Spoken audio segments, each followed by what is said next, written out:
What's up, guys? Today we're going to be looking at Micron Technology's Q3 earnings. The stock is up about 0.9% after hours, and we got some really solid earnings from this company. Revenue grew quarter over quarter from 8 billion to about 9.3 billion. Gross margin increased from 2.96 billion to 3.5 billion.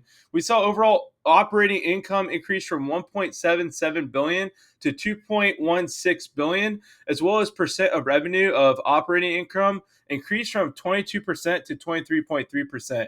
Overall net income also improved from 1.58 billion to 1.88 billion, and earnings per share increased from $1.41 to $1.68 quarter over quarter. And we got some really good guidance as well. But I just want to read this quote that says data center revenue more than doubled year over year and reached a quarterly record, and consumer oriented end markets had strong sequential growth. We are on track to deliver record revenue with solid profitability and free cash flow in fiscal 2025 while we make disciplined investments to build on our technology leadership and manufacturing excellence to satisfy growing AI-driven memory demand. So you are seeing this AI cycle start to impact this company's earnings by a lot, and their Q4 guidance was also really strong.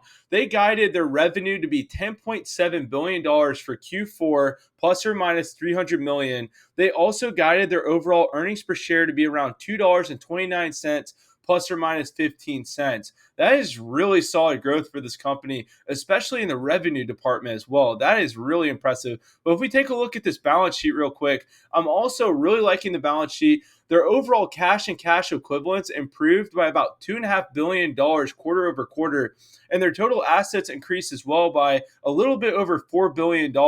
So the balance sheet is looking really healthy. Long-term debt didn't increase by much either. It only increased by about 1.2 billion, which is not bad. And we saw total liabilities increase by about $3.2 billion. So assets increased a lot more than liabilities, and no real huge addition to long-term debt. And this company was able to increase their overall cash on hand. So the balance sheet is also looking very healthy. You can also see inventories decreased as well, which is a really good sign that this company is having high inventory turnover. So all these metrics are pointing that this company is looking very healthy right now. In terms of valuation, Seeking Alpha says that it's trading at about a PE of 29, which is higher historically for this company, but still a fair valuation for a company in the tech sector, especially with the AI trade occurring right now. Seeking Alpha analysts are giving it a buy rating 3.87. Wall Street analysts are giving it a buy rating 4.45.